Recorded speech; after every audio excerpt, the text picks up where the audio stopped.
Welcome to the continuing session on leadership.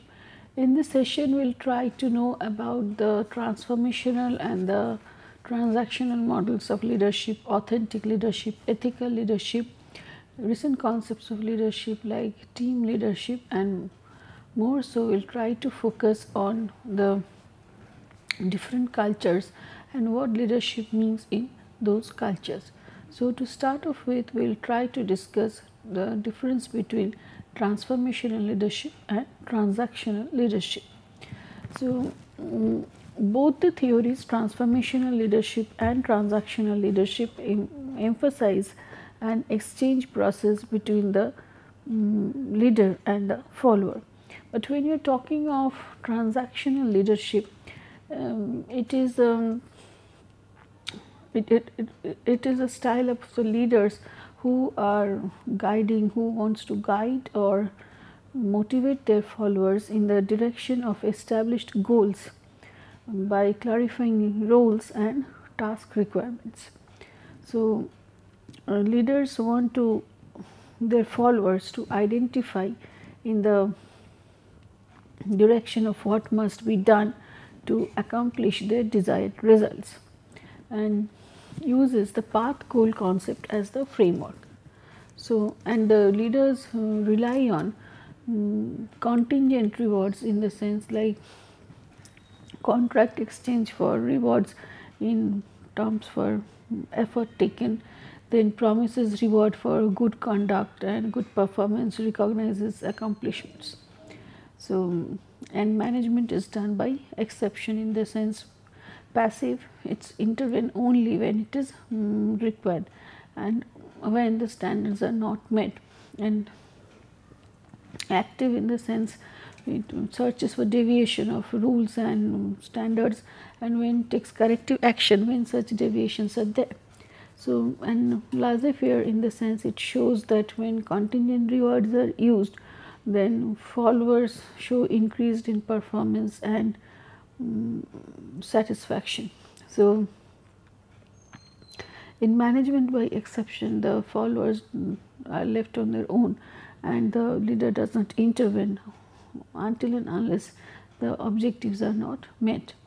So, this is how like the transactional leadership tells about how the followers are led in the direction of the set goals by clarifying the task at hand and task requirements and what is the role of the followers towards the task requirement. When you are talking of transformational leaderships, it is more of working towards a transcendental goal instead of short term self interest, and for achievement of self actualization of the employees instead of sense of security. So, transactional leaders like will adjust goals and directions and mission for practical reasons, but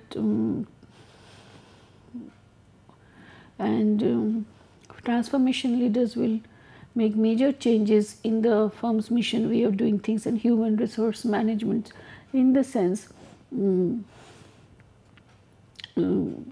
transformational leaders are visionaries. They want to visualize things, want to give shape to things and find out new ways of doing things, so that the whole organization and the employees develop and they transcend their present position to a position which is of higher level. So, that is where this transformational leadership is important.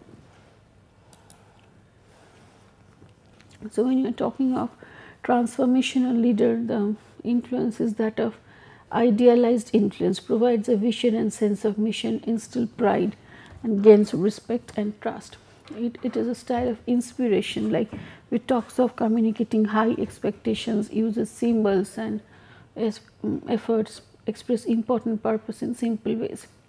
Intellectual stimulation promotes intelligence, rationality, and helps the people to reach their target in careful problem solving. And individualized attention gives personal attention, treats each employee individually, coaches and advises. So, it is more of like personal personal touch, along with how to meet the organizational objectives, and even to define a new objective, define a new way of looking at things, is what is the characteristics of transformational leaders. To say things differently, to say it in a whole new perspective, and how to inspire people, to how to lead by example, so that people gets inspired by noticing them, by following them, and they also want to be like that. So this is the full range of the leadership model when we are talking of transactional and transformational leadership. So it starts from like we can divide it into two continua of passive, active, and effective and ineffective. And we see the transactional leadership, it starts from laissez-faire, moving up by management by exception to contingent reward. And transformational leadership is like individualized consideration, intellectual stimulation, then inspirational motivation, and then idealized influence, like when you influence the values of the people and help them to look at things in a new perspective and change further, like moving to a very higher up level. Then these type of leaders are called transformational leaders. Attribution theory of leadership. Here we try to define leaders, define behaviors that is defined by more of what is being perceived rather than the actual causes of events, as to why something is happening. So it tries to construct a causal explanation for that guides leadership behavior, like what is the cause behind the behavior, and how leadership gets guided by it. So it tries to attribute some qualities to the leader as well as the follower, and how these qualities affect their mutual behavior is what attribution theory of leadership is focusing into. So first we'll look into the leader's attribution. So one of the primary attributional tasks of leaders is to form some attributes about the followers. So the primary attributional task of leader is done by, like, they try to categorize the causes of followers' behavior into one of the three main dimensions, like due to the person, something, if something is happening, then whether do we attribute the cause to the person, like maybe the follower is of inadequate ability. Do we attribute the cause to the of a follower's behavior to the entity, means the task at hand, or do we attribute the cause to the context, which is that is circumstances surrounding the event. From these type of attributions that are made, so the three types of informations are sought, like whether the behavior is very specific to the task, like it's distinctive to the task, then how frequently the behavior occurs, that is the consistency, and whether others to behave in the same way, that is the consensus. So three types of information the leader wants to seek from the behavior of the followers.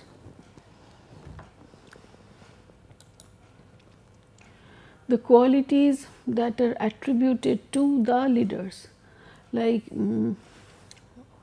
leaders are intelligent, outgoing, have strong verbal skills, are aggressive, understanding, and industrious. Effective leaders are perceived as consistent and unwavering in their decisions. Effective leaders protect the appearance of being a leader. Then leaders' perception of responsibility, judgment of responsibility moderates the leader's response to attribution. In the sense that if some of the behavior is studied and it is seen to be caused by the follower, and the more the follower is judged to be responsible, the more it is likely the leader will take certain action towards the follower. So, how it is perceived, like who is responsible for a particular act, will determine leaders' response to that particular attribution. If we are to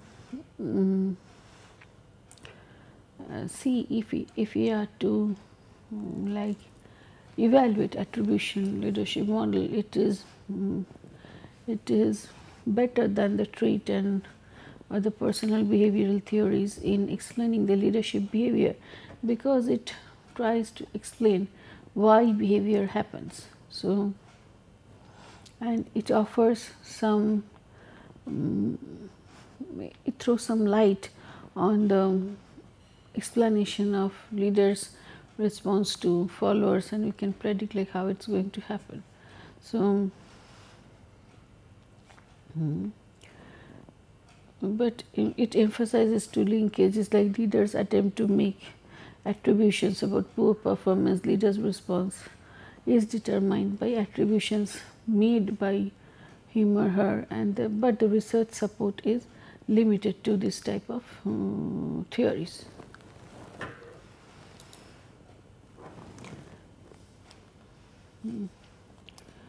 And again, it's very difficult sometimes to understand leaders' behavior. Like if we are talking of attribution, then like whether leaders' behavior is developed by the subordinates' performance, like whether its leaders might be expected to develop positive attitudes or negative attitudes towards the followers based on the based on their performance. If the followers are performing well, maybe the leaders start liking them and share more time with them or share better information with them, because they feel like maybe this is the person who can progress further. So, this this positive feeling may again generate future expectations. Like if I start feeling like the follower is someone, this particular follower is able to move forward and have potential in certain tasks, then maybe I start expecting from that follower of much higher degree. So, it's research is like what leads to, like performance leads to better expectation, or expectations leading into performance. These type of causal effect relationship is still like research is limited. So, one research study on first line supervisors concluded that leader consideration behavior caused subordinate satisfaction, and follower performance caused changes in the leader's emphasis on both consideration and structure. So, it's maybe both ways. The leader's attitude is affecting the subordinate's performance, which in turn affects again then the leader's style. So, challenges to attribution theory is that is particular to that idea, like leadership is merely the attribution that people make about other people and the followers, and it's not giving emphasis on your traits or the behaviors or the competencies of the leader. Next, we have another style of leadership. All these are very upcoming styles of leadership, like authentic leaders and ethical leaders. Like authentic leaders are those who know like who they are, what they believe in, and what are their values, and act on those values very openly and candidly. As a result, because they appear to be true to themselves and a true representative of their inner self, followers see them very ethical. So, ethical leaders, they use ethical means to get the followers to achieve their goals, and the goals themselves are in themselves ethical in nature. So, ethical leadership, what they do is work to positively change the attitudes and behaviors of employees, engage in socially constructive behaviors, and do not abuse power or misuse power to use improper means to attain the goals. So, this is like the person who is authentic leader and has probability also to be of ethical leaders, in the sense because they are true to themselves, because they do not maintain a outer image and an inner self. So, and they know their values well, they know the organizational values well, and they try to adjust to those situations. So, in that case, followers perceive them to be ethical, and like whatever does the leader does is based on like some virtues and values are followed, and they can trust the leader and the fact like they are not abusing their power or to use inappropriate means to reach a particular goal. Out of all these things, what appears is one of the basic foundation for leadership behavior is the trust, and so the leader follower relationship, this whole relationship is based on the relationship of trust. So, which is a positive expectation that another person will not, through words, actions, or decisions, act opportunistically. Trust is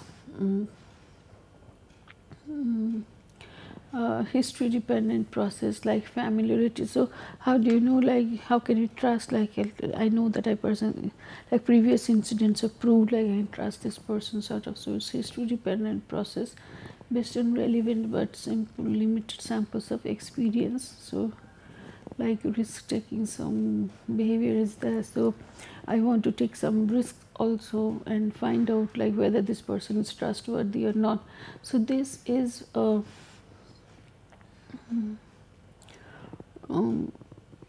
feeling, understanding where we find like whether that the person is other person is genuine and will not in any way try to harm me. So, it depends on few characteristics like integrity, which is honesty and truthfulness, competence, like in individuals technical and interpersonal knowledge and skills, consistency in the sense an individual's reliability, predictability, and good judgment in handling situations. Loyalty is the willingness to protect and save face for another person, and openness, reliance on the person to give you the full truth.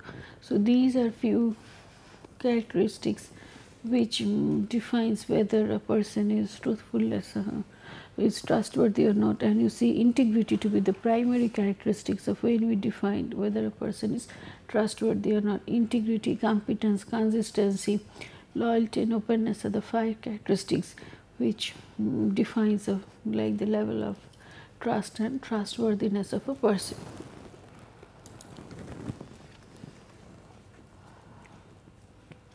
So, again trust can be of like 3 types. One is the deterrence based trust, like trust which is based on fear of reprisal if the trust is violated. So, I have to trust you, otherwise like or you have to trust me, both ways, otherwise you get punished for it. Or if you do not trust me, maybe there is some like incentive you receive for it. Knowledge based trust, so this comes identification based trust, which is the trust developed because of we can identify the two persons who trust each other can identify with each other and identify with each other's intentions and appreciate the other's wants and desires. So, that is identification based trust.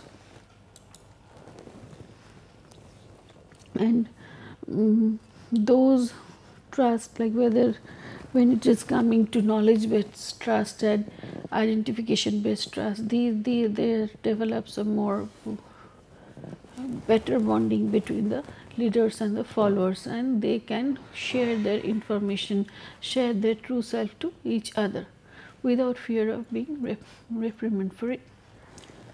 Then amongst the contemporary leadership roles which are there, so in it one of the primary roles are that of providing team leadership. So in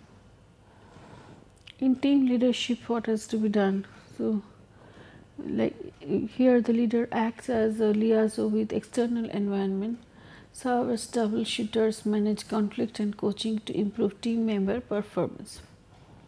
And one of the team leadership role is that of mentoring. So it is a senior employee who sponsors and supports the less experienced employee. Mentoring activities which include like presenting ideas clearly, empathizing, listening well, sharing experiences, acting as a role model and sharing contacts and providing political guidance. So how to move through the organization, what are the correct ways of behaving in the organization, how to perform and act with less of error.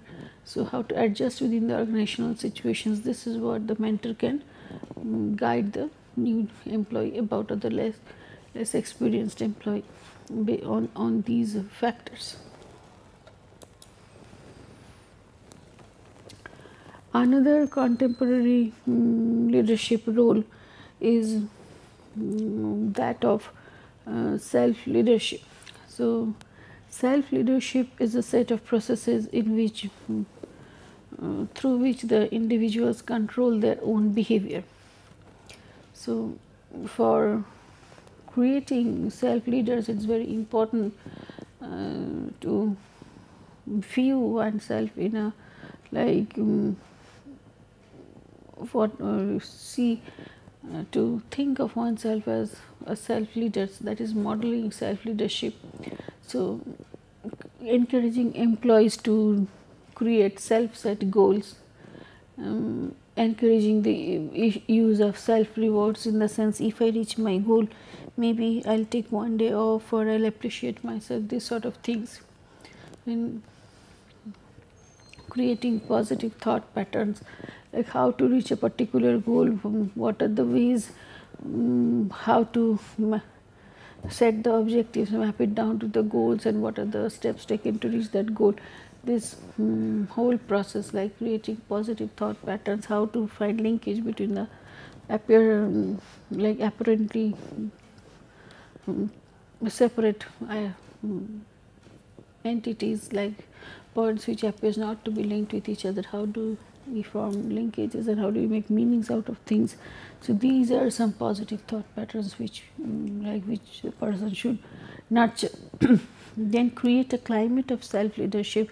So an organization to promote self leaders, the climate has to be ready for it. The encouraging factors should be present in the climate, so that the person, the followers, want to be self leaders.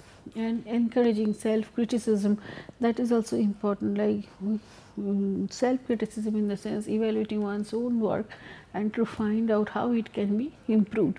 These are some of the categories of self or qualities rather of self leadership, and if practiced may transform one individual to a self leader.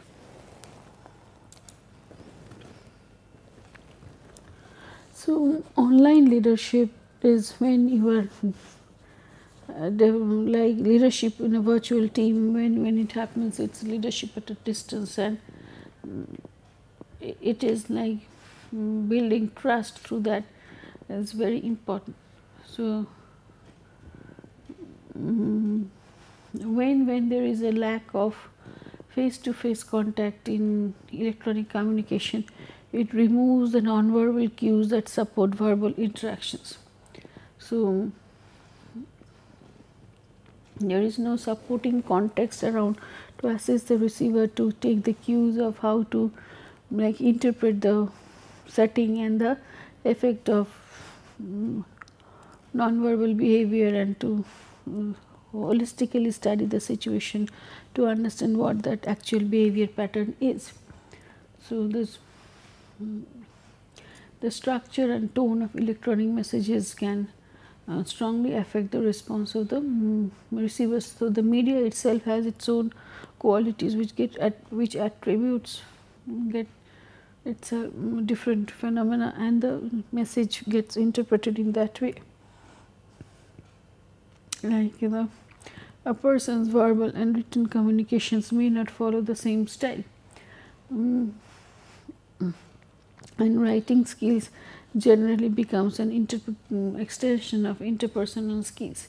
So in this condition, like online leadership is really a challenge, like because you have to be a very good analyzer of like the contents of the written communication, and maybe and written communication has to be very strong, in the sense through it you are reaching the person on the who is there as the receiver, though maybe you are not meeting them directly and there is no face-to-face interaction and non-verbal cues are not present. So your writings, whatever you write, that becomes a media of you interacting with your followers, and that's how you get to know your followers, so the followers get to know you. So that part, this written communication, becomes very important. Now we will look more into the multicultural context of leadership, because this is where like people are functioning now when they're working in MNCs and when they get transferred to different countries. So what they have to work in is the context of multicultural, and they have to work with people coming from different parts of the world with their own value system, their own likings and everything, and how to adjust in those situations, how to like motivate people coming from different cultures, how to inspire people, and how to explain to them what's required and how to get the job done. These are some of the challenges. So some of the basic competencies of multicultural leaders are like, first is preferred awareness, in the sense willingness to be aware of others' feelings. If we don't want to be aware of others' feelings, then it means we are not opening the gate for communication through which like we can communicate with the other person. So preferred awareness, in the sense like we want to be aware, willingness to be aware of others' feelings. Actual awareness is actual understanding of oneself and others. So submissiveness to rules and authority, like we have to abide by the rules and regulations of that particular country, or where we are doing our business, and how they expect the organizations to behave, or the individuals within the organization to behave, whether there is a set expectation from that country and culture. So these things we have to understand, like reliance on others for problem solving, then favoring of group decision making, because by this process you get to know your people better, and concern for human relations and cooperative peer relations. These are some of the things like which like effective multicultural people organization they demonstrate.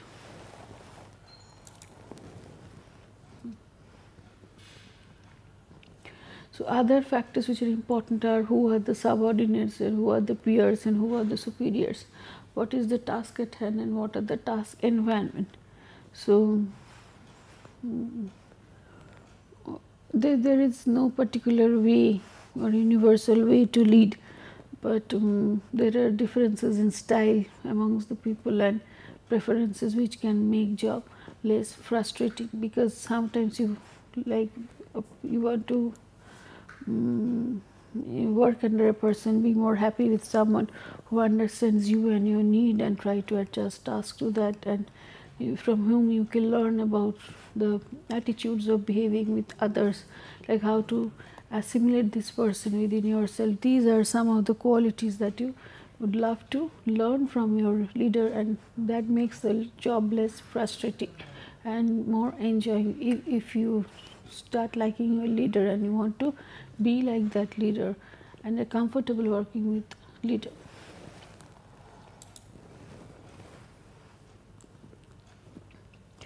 So, Hofstede's cultural dimensions tell like that if a person, if an employee is rank high on power distance, they may prefer an autocratic style of leadership. So, employees who are low on power distance, they may prefer a more participative style of leadership. So, what happens is that, like its leadership qualities, leadership theories developed in one context may not work in the other context. So, because the leadership style which is more acceptable in one context is connected with the country's own history, norms, behavior and the systems which are there in place. So, it is not possible just to superimpose one leadership style on the other culture, because the leadership is very culture specific, because the norms develop, the belief system develops from the culture of the employees, develop from the culture which the employee is in. So, here we will try to focus some of the leadership styles which are prevalent in different countries and try to find out how these things are different.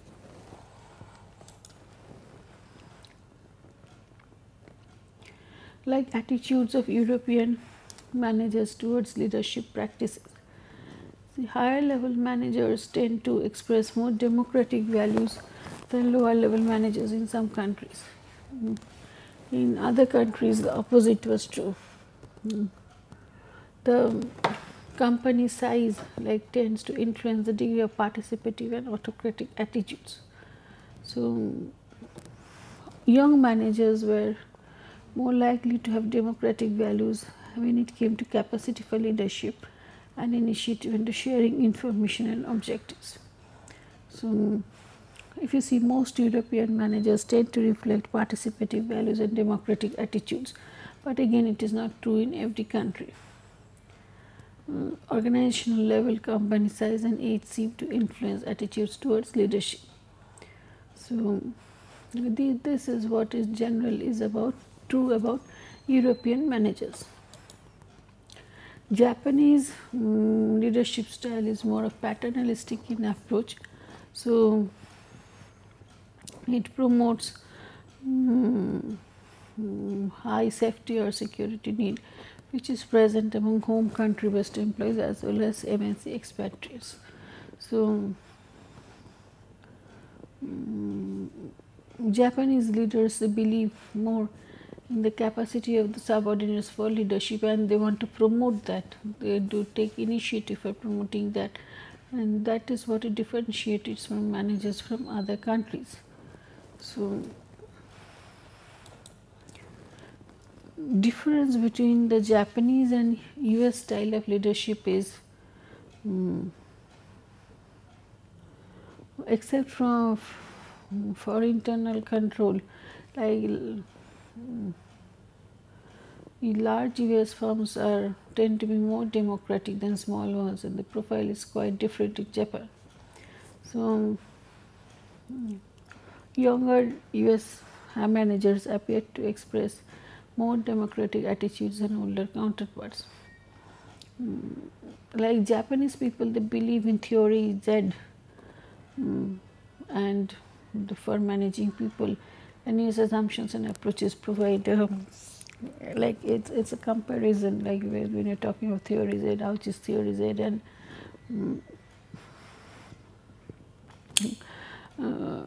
which combines actually the Japanese way of looking at things and the American way of looking at things, and based on like 7 key characteristics which are there. So another like if difference between Japanese and US leadership is how senior level managers process information and learn. So variety amplification is Japanese executives are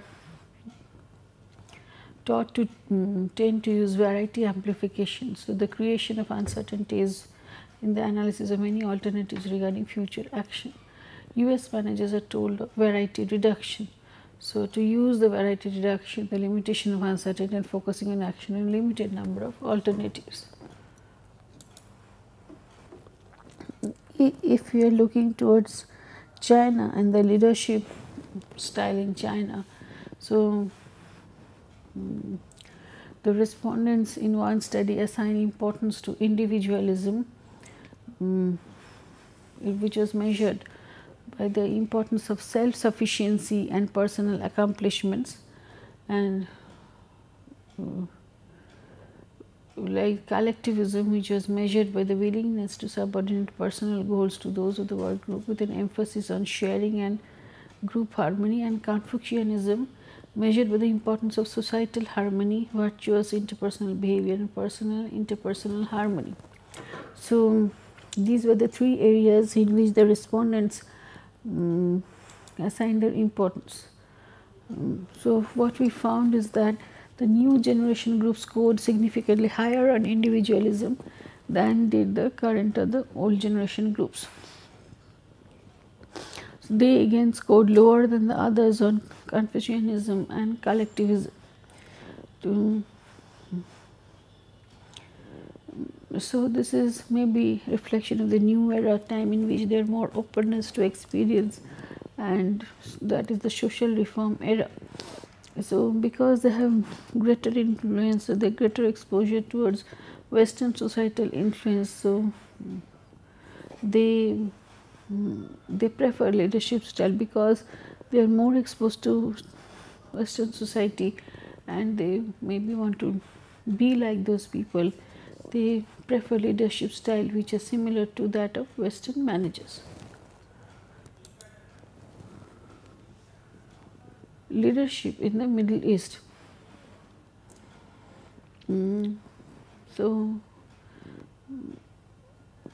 well, like Western management practices are evident in the Arabian Gulf region due to close business between the West and this oil-rich area, as well as the increase in educational attainment, often in Western universities of Middle Eastern managers. So we import cultures from outside.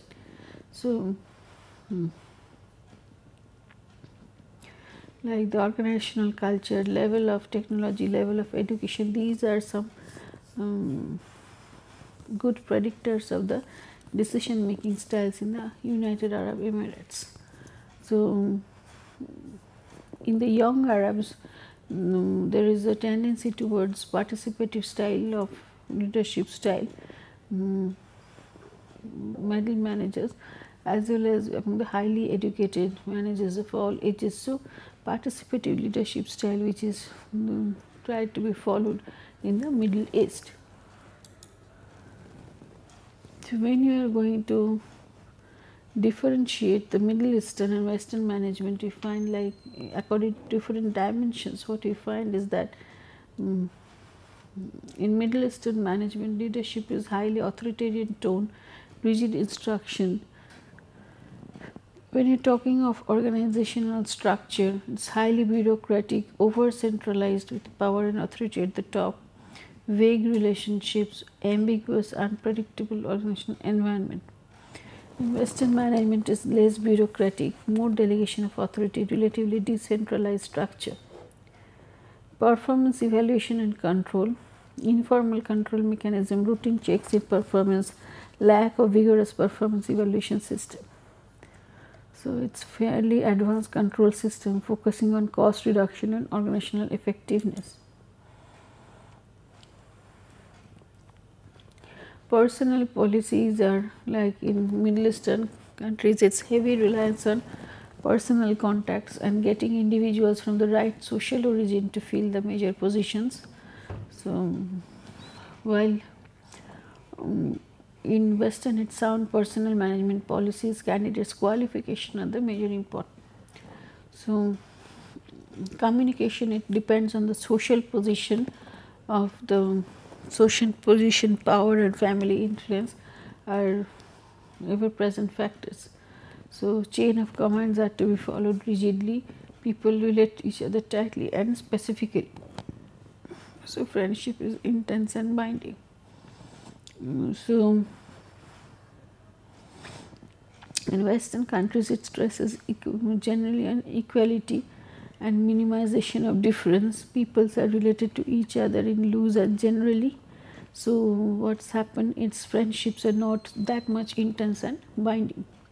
When it comes to decision making, ad hoc planning, decisions are made as at the highest level of management, unwillingness to take high risk inherent in the decision making.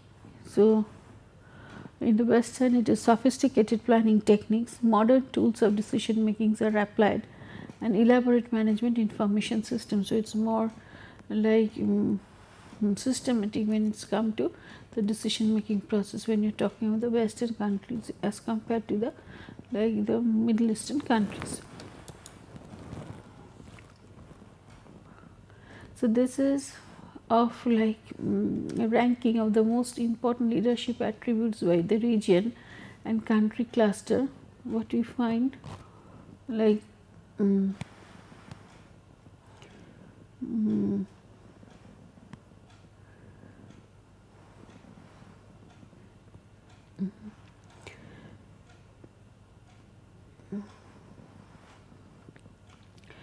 these are the different country clusters and leadership attributes are like it is in Anglo culture is performance oriented, in Nordic culture it is integrity, it is Germanic it is integrity, and then in France it is participative.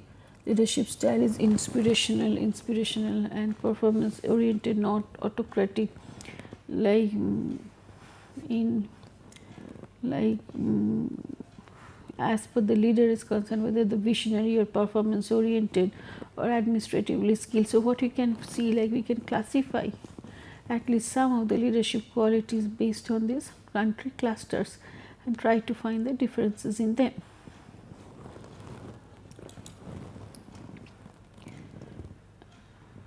And this continues for the different cultures that we find.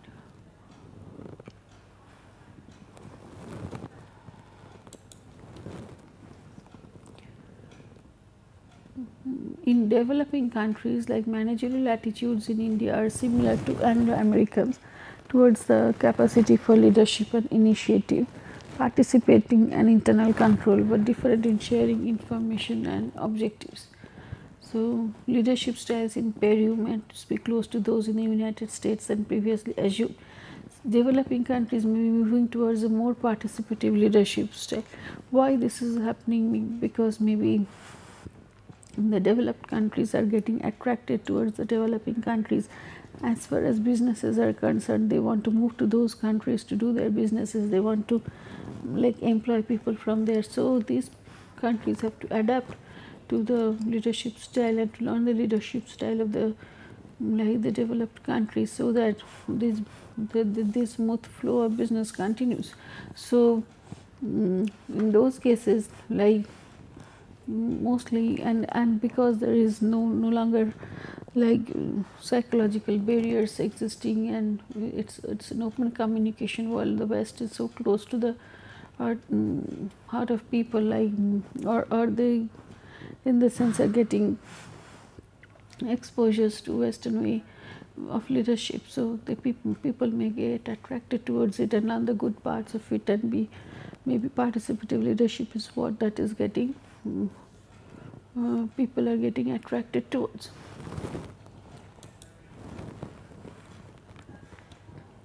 So, one of the full global leadership is keys to success of global leadership is knowing what style and behavior works best in a given culture and adapt to it properly. So, in affective cultures, people may exhibit their emotions. In neutral cultures, leaders do not tend to show their emotions. So, these are certain things like global leaders have to learn to know which is effective way.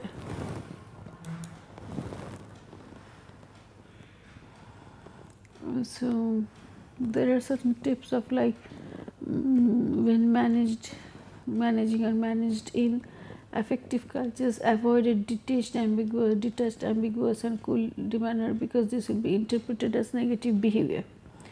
In neutral cultures, avoid warm, excessive or enthusiastic behaviors because these will be interpreted as lack of personal control over one's feelings and be viewed inconsistent with one's high status. In affective cultures, find out whose work and enthusiasm are being directed into which projects so that you are able to appreciate the vigor and commitment they have for these efforts. Then in neutral cultures, extensively prepare the things that you have to do and then stick tenaciously to the issue. Then in affective culture, let people become emotional without personally becoming intimidated or coerced by their behavior. Neutral cultures look for cues whether people are pleased or angry and then amplify their importance. So, this is how you try to differentiate your leadership style while you are working in an affective culture or a neutral culture.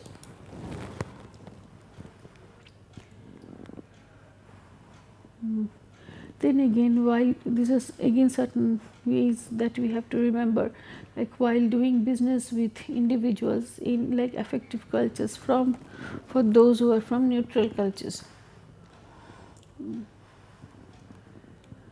Like do not be put off slide when others create scenes and get histrionic. Take time outs for sober reflection and hard assessments. Neutral cultures, for those from affective cultures, ask for timeouts from meetings and negotiations where you can patch each other up and race between games of poker with the impassive ones. In affective cultures, when others are expressing goodwill, respond warmly. In neutral cultures, put down as much as you can on paper before you begin the negotiation. In affective cultures, we have to understand like other person's enthusiasm and readiness to agree doesn't mean that the person has made up his or her mind. Again, like side by side in the neutral culture, other person's lack of emotional tone doesn't mean like the person is not disinterested or bored, only that the person does not like to show his or her hand. So, in affective cultures, the negotiation that you do is entirely focused on how you are as a person and not so much on the object of negotiation. And in neutral cultures, it is focused entirely on the object of negotiation and not on you as a person. So, people, while after knowing these things, people can adjust to the situations while moving from one culture to the another culture and trying to be effectively functioning in the other culture.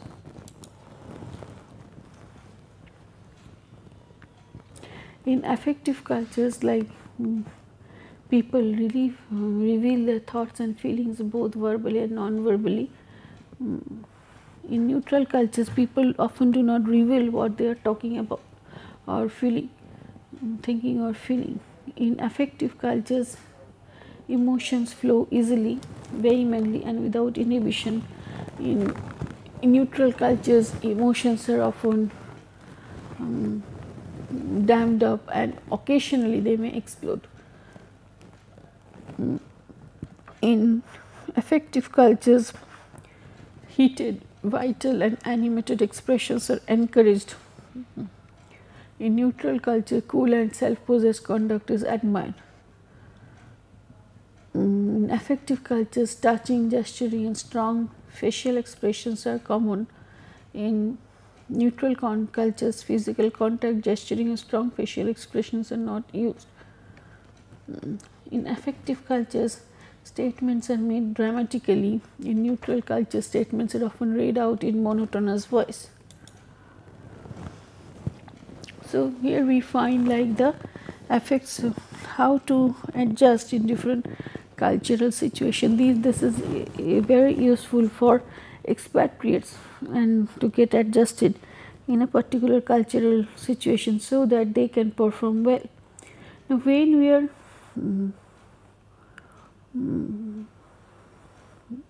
talking of substitutes of leadership, so what you are trying to find out is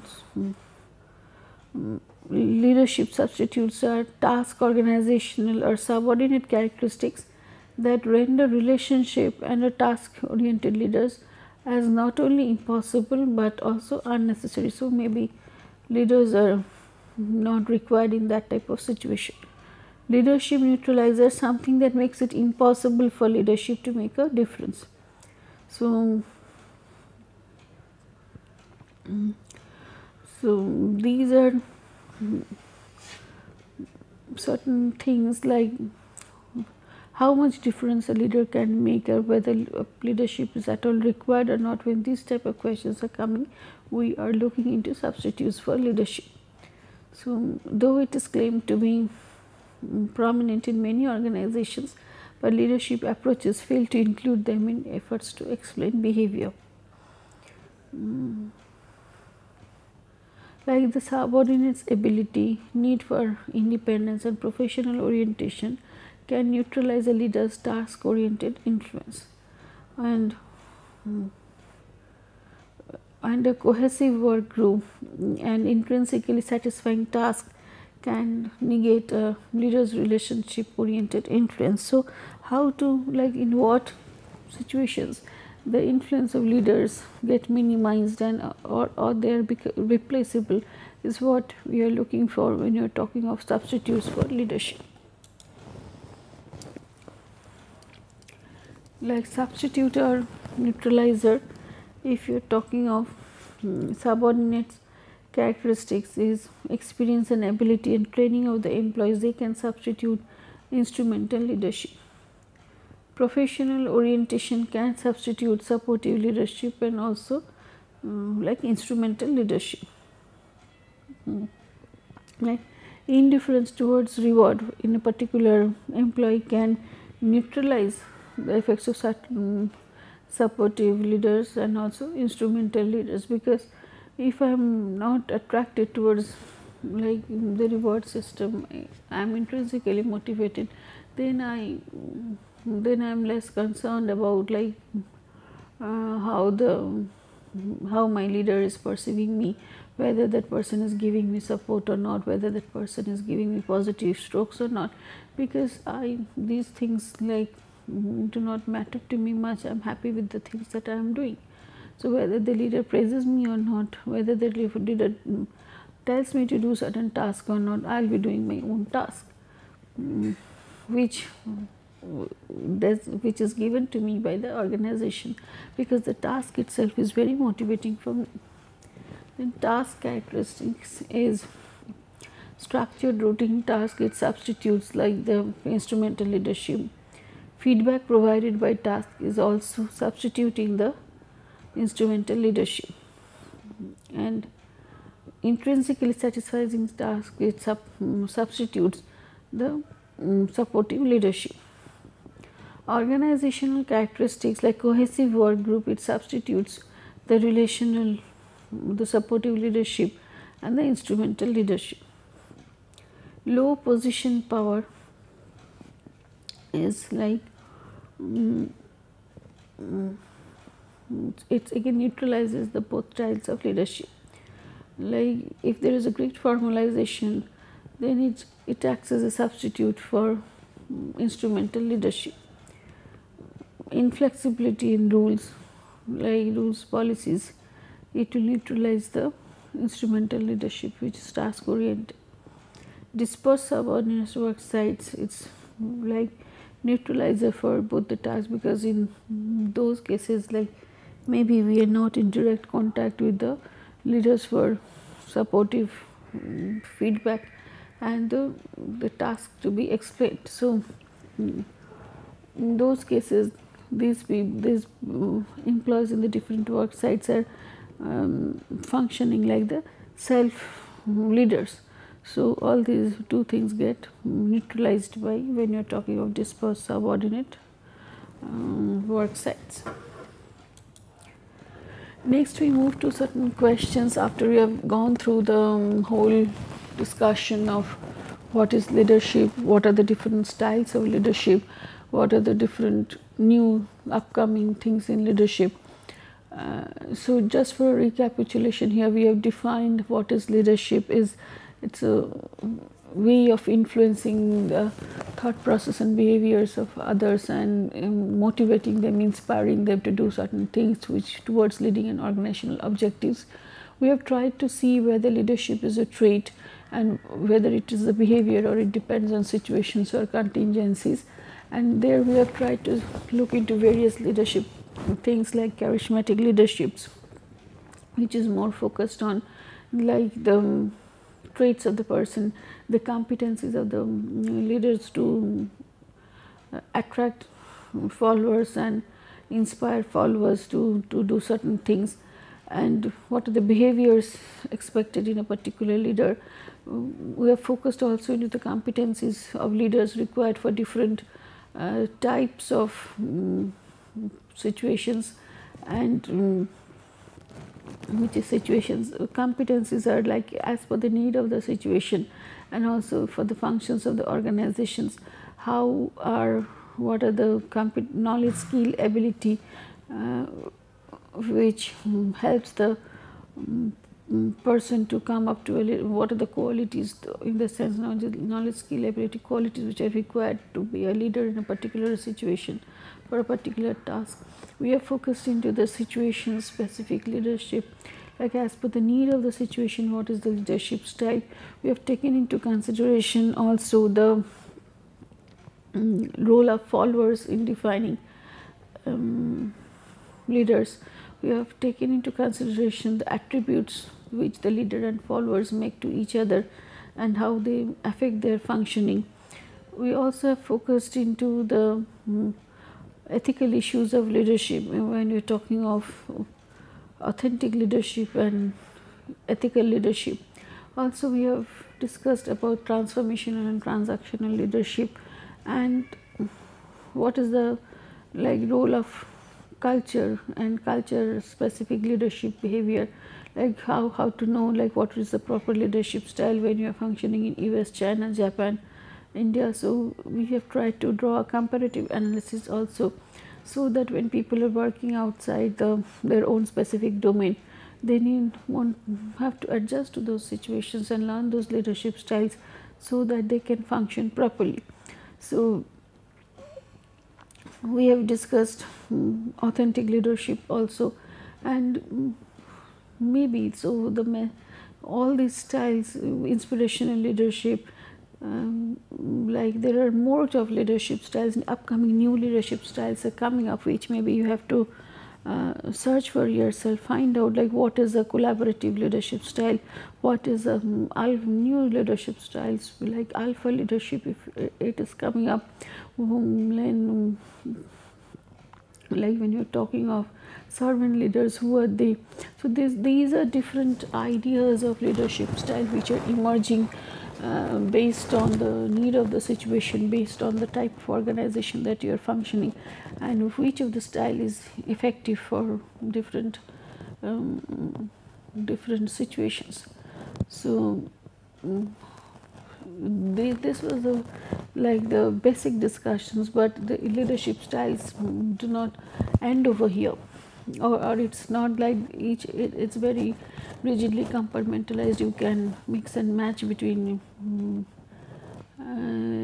these styles to find out like